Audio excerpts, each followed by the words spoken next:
তারকা জীবনে খ্যাতি ও প্রশংসার পাশাপাশি সমালোচনা অবধারিত।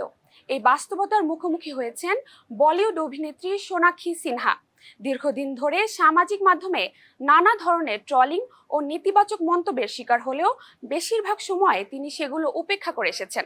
তবে এবার পরিস্থিতি এতটাই সীমা ছাড়িয়েছে যে নীরবতা ভাঙতে বাধ্য হয়েছেন তিনি।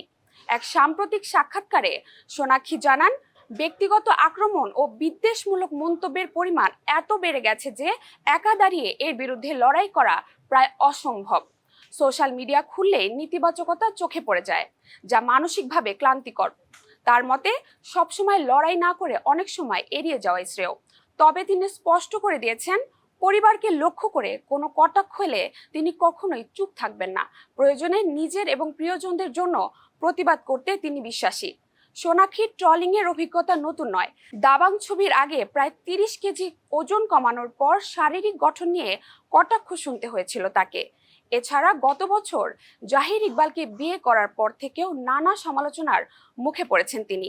তবু আত্মবিশ্বাসের জোরেই নিজের অবস্থান অনড় সোনাক্ষী সিনহার।